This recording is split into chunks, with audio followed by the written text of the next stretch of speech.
Hello again. Right, Steffi here from the Maker still. I'm here to show you how to make Tatty Teddy's hat. Well, this is the hat that I will be making, and this of course is the whole Tatty Teddy that you could be making for him to wear the hat. He's brand new, so let's have a little bit of a closer look.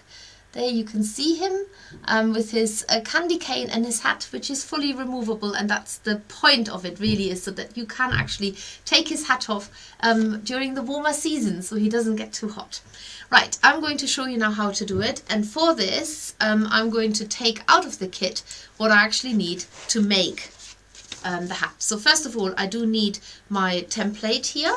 That's really important. I need the red wool and I need the felting mat. That's in the kit. I need a bit of the white just for the fur trim, need the felting needles, and that's all I need to make the hat. And so I'm going to close this box up now and we can do this together now. So first of all, it tells you exactly in the instructions how much you need to use for the hat. I'm not going to repeat this all now because you will be doing the whole project, so you can just take whatever you need to take. I will just get to the page where the hat starts so that we can do this together. So you are going to it's best to take a pinch off the red, because you never know when you need that, because you're going to use the remainder of the wool which you've got left over from your candy cane. So you make the candy cane first, and then you're going to flatten this wool batch out so that you have about 16 by 20 centimeters of a surface. So the mat is actually 15, so that's a good guide, and it's by 10, 15 by 10. So you definitely need to be slightly wider and slightly higher with where the mat is.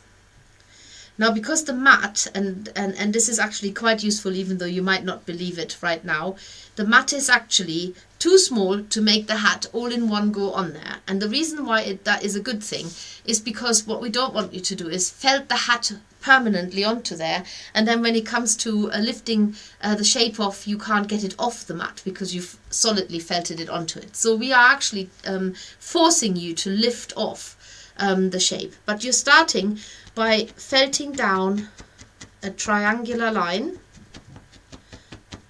so one line and then the other going across. Now the curved bit that comes here at the base obviously is off the mat, but this bit from here to there is, if I remember rightly, about 14 centimeters. So which the mat is 15 centimeters. So you know actually if you have the two corners of the triangle in each corner of the mat, you've got the right size. And then you just make that a little bit firmer. And now you can lift the hat off already, and then you can make that curved shape going around the base. So the good thing about this is that you don't need to be too precise about the shape and the size right now, because there's so much that you can still adjust as you are felting the hat. The main thing is that you've got a rough guide so that you can now start folding the wool on the outside of the line to the inside. So the line that you felted down, one of them, is now going to be the outer line, which was a line you needle felted. It's now going to be the outer line, and you felt that down, lift it off, and then you do the other side as well. And once you've done this, this is a good time to actually get the template out and compare it. So that's your hat so far, and let's see where the template is. Here we are. Ah, that's not bad at all. Look, you can now see that the shape almost fits perfectly, and I'm going to now needle felt that line here at the base so that I can fold the outer whispers in as well. So do that like that, and now I'm going to pull these fibers inward as well, exactly the same as I've done before. Felt them down. So the reason why you make a curved line is because that will make the hat fit on to his head, because obviously heads are round, so therefore you're making a round base of the hat. This is basically the hat as if you open it up, so it's not it's a flat hat at the moment. We will turn it into a 3D shape. So you now have to take a little time, and it's really worth it to felt this down well. You can, and in fact you must, felt this from both sides. As soon as you've got the shape established, you're also turning it over and felt it from the other side. Now, if you have, only if you have, a multi-tool such as the Clover 5 needle felting tool, use it to speed your work up. So stab into the shape, and it really does speed your work up, so it's well worth an investment. It works perfectly on our Eco Wool mat. And keep felting the hat down nicely. If you get little bits of the mat coming off onto your hat, you can usually just pick them off. And one of the reasons why you have put a little bit of wool to one side at the beginning is because sometimes you find that you've got a little bit of a thin patch somewhere. Then you can just take a little bit of that wool, add it onto the area that needs building up a little bit, and just integrate it straight into the shape. But what is really important right now is that you are felting this down quite well. Now you can do this with a single needle. You don't need the multi-needle. It will just take a little bit longer to do it with a single needle, but you can definitely do it. So the more you felt it, the more you will find the hat doesn't stick to the felting mat anymore, even though you're pushing the fibre still through. They actually get more or less felted now into themselves. So it is a question of persevering, not giving up, and just keep going and following the script. And now and then lay your hat onto the template, because whilst you're felting, sometimes it can happen it goes a little bit out of shape, as mine has. So this area here has got a little bit longer, so I really need to shorten this a little bit. And you do this in exactly the same way as you've done before. You can fold it in a little bit to shrink it down, and then felt it down and compare it to the template again. That is what these templates are for. They're there to help you with guiding you the size and the shape. And it is definitely speeds the work up quite a little bit more. But I don't want you to have to watch this for the next hour or so, when I've got a multi-tool and I could just felt the hat down so much quicker doing this. Now don't worry too much about these bits here to be very neat, because we've got to join these two parts together now. So it's actually quite good if they stay a little bit wispy. The edge should definitely be neat, but the straight sides of the triangle, do keep them wispy if you can, because that will help join the hat together. Right, I'm just going to refer to the instructions now to make sure that I'm getting everything exactly how you're meant to be doing it. We've got past this now, because what we're doing now is we're adding the fur trim to one side of the hat, and that obviously will be the outer part of the hat. So if you've got a part of your hat that looks nicer from one side than the other, I can see I've got some creases in there, so I'm going to make that the inside of the hat. This is probably where I folded the wool inward, so I'm going to see what that side looks like, and that is actually a lot neater. So I'm going to use this side to add the fur trim onto the edge. And again, it's worth working thoroughly and in small quantities, because you're going to have to add the fur trim onto the edge, rounded edge of the hat. And you also want to do this so that it goes round the edge, so that you can't see a red edge when Tatty Teddy is wearing his hat. So felt this down and then make the edge nice and neat, very similar to how you did it with folding the edges down. At the moment what I'm doing, and I don't want you to worry about this right now, what you're doing is you're pushing the wool through, and the white will come through on the other side. And in a minute you're going to fold these over the edge, and you're going to stab it from the inside, so the red will come through on the white. But we're going over this twice, so don't worry too much about it if you see the red coming through in a minute when we get to the very end of adding the wool to the edge here. So remember, the instructions will tell you exactly how much wool you're using.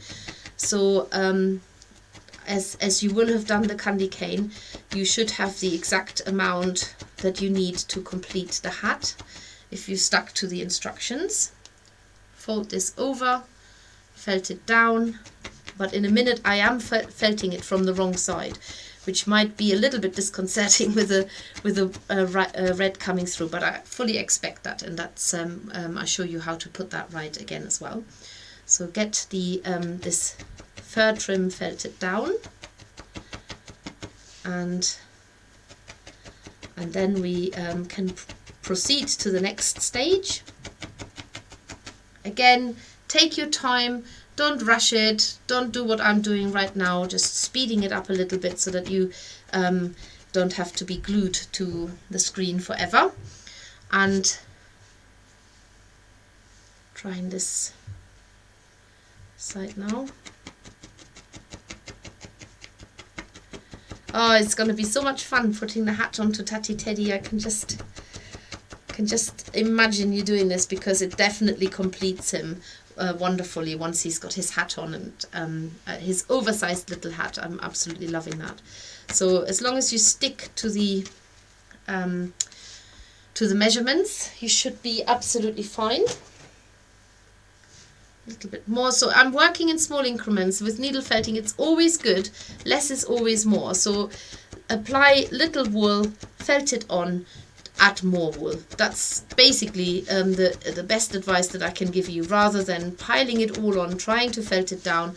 You're struggling to get it to stick, and then you're only getting annoyed because you've got to take it off and then you can't use it anymore. So just stick with small quantities. Now I've already felt it from the other side a little bit, and you can see how I'm contaminating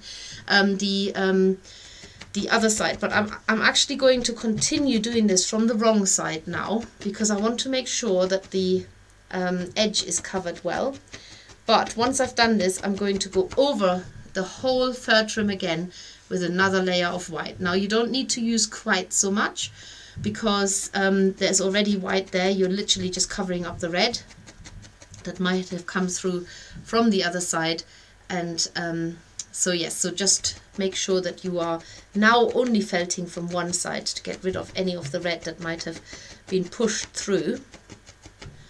So smaller amounts, even smaller amounts, thinner layers, just to neaten up that that outside fur trim. Now we're not worried what it looks like on the inside, because that's going to be covered up entirely because you're turning it inside. So don't get tempted to felt it from the other side, as I nearly did, and try and keep that fur trim the same width. So you can see I'm felting into the space between the red and the white to make that a really nice, neat edge. So keep working your way along the fur trim, felting it down,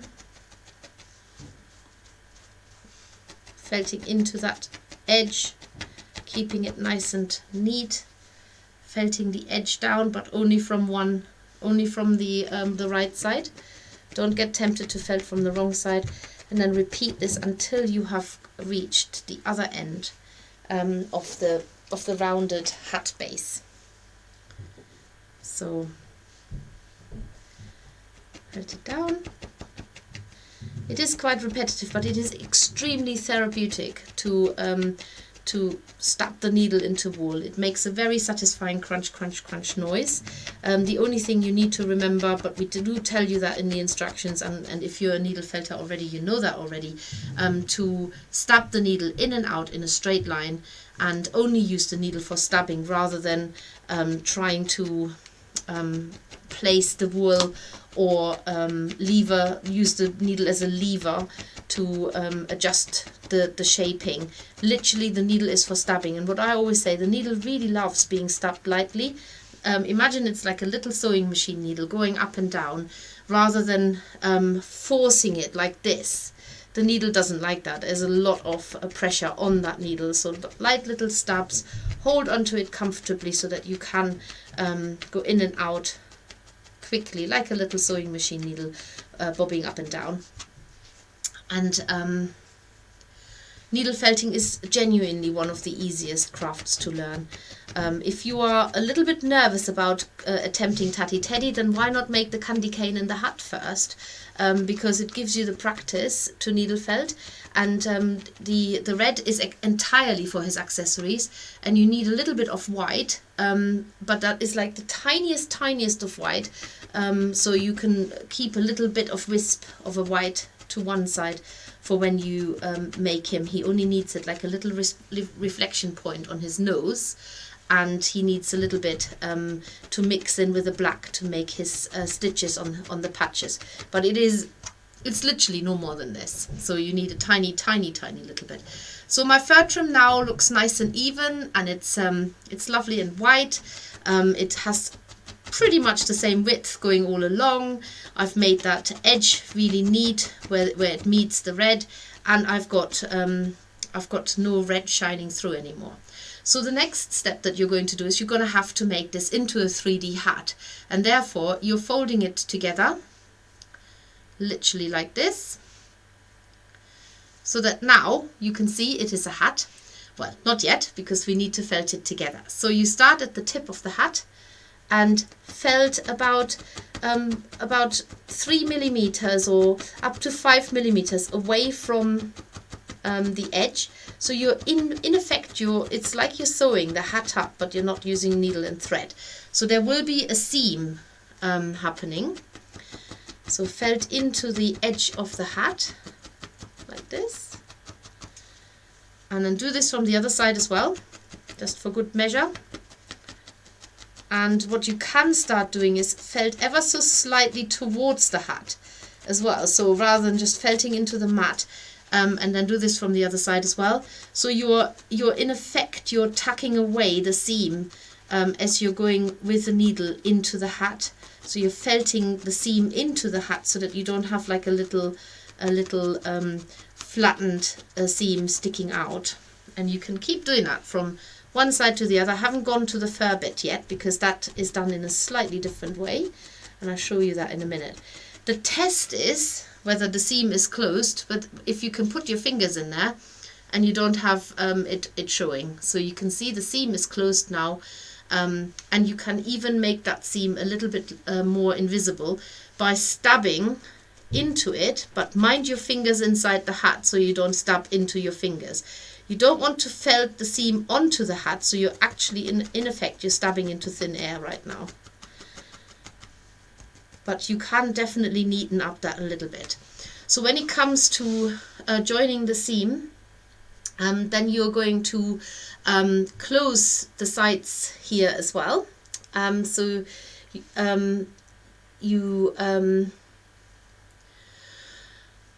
you close the white bits together here.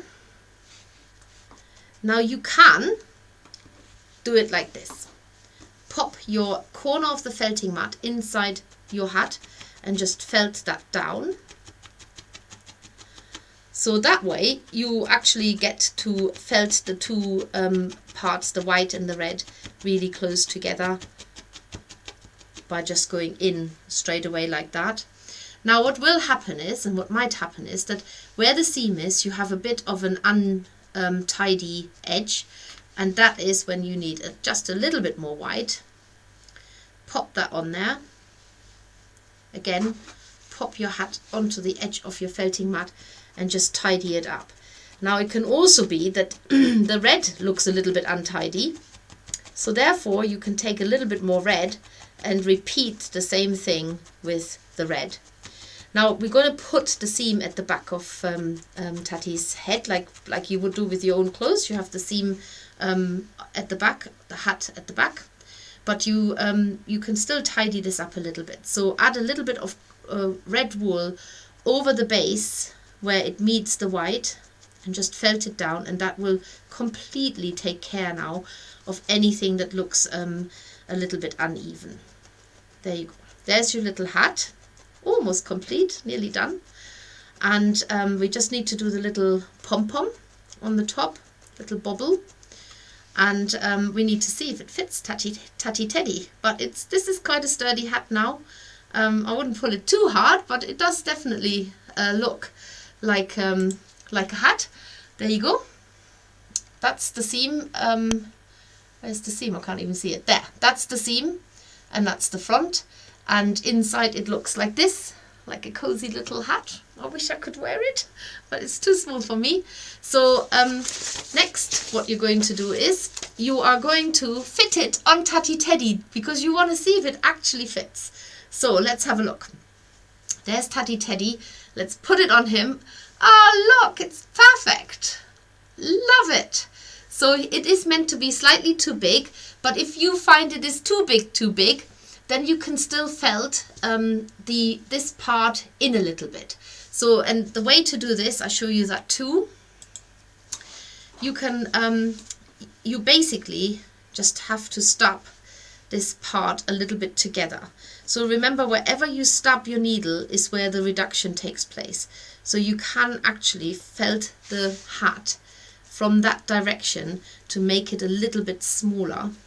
It is a bit tricky, especially if your fingers get in the way and you don't want to push the red wool out to the other side. So you could also do this. Just felt the hat a little bit closer underneath. So always stab the needle from the outside to the inside. Otherwise you will get the red wool coming through the white again. And that will reduce the shape a little bit going around the brim, so that it fits him a little bit more tightly. There. I really like it that it's big. So the next thing you're going to do is you need to just add the bobble. There's two more things you need to do, so we're very nearly there. You're going to use a little bit of the white, and you're basically just add this on. You're stabbing the red into the white, and of course that will make it come out the other side. But we're now going to encase the rest of the wool on top of his little hat, and we're stabbing towards, very gently this time, stabbing just the white wool in so that we are avoiding it coming out at the other end, and just keep folding the wool down so that you end up with a little round cover on top of his tip of the hat. So initially you felt it down really firmly so the red will come through, but then because where you're stabbing it, you're doing it very gently, and it's best to change to your fine needle to do this, because the wool is quite close together. The fibers are very close together, so the fine needle will definitely work better. And once you've done this, you need to decide what position the hat will be in. Now, if the side is hanging down like it is in the photo, you are folding the hat down like this. Now, rather than stabbing into here to felt the hat on, you're actually stabbing into the area that touches. So the two parts of the hat that are next to each other, these are the ones that you're felting together. Now, I've got my finger inside the hat, so be careful when you stab into the edge. You do this on both sides, so you're not flattening part of the hat. You're just felting the wispy bits onto the main part of the hat. And that is all you need to do, is to get the hat to stay together like this. That's it. That's all I needed to do. So the bobble hangs down on one side, and then fit it on Tatty Teddy however you want it, whether it's going this way or that way, whether he's got it sitting on the left or on the right. That's entirely up to you. And that is basically how you do the hat of Tatty Teddy. And then he's ready to go onto your Christmas tree. And mine, actually, the pipe cleaner candy cane fits perfectly onto a branch. And here he is, sitting on your tree, looking all happy and glamorous for the festive days to begin. And you made your very, very own Tatty Teddy Christmas edition 2023, made by the makers and under license with me to you. Hope you have a lovely Christmas, and I shall look forward to seeing all the Tatty Teddies with their perfect hats and candy canes on your Christmas tree. Make sure to share your photos on Every Wanna Maker on our Facebook group. Tag us there. Tag us on Instagram, on Facebook, but also make sure you are tagging Me to You, the official Me to You pages as well, so that they can see what you've been doing. See you soon.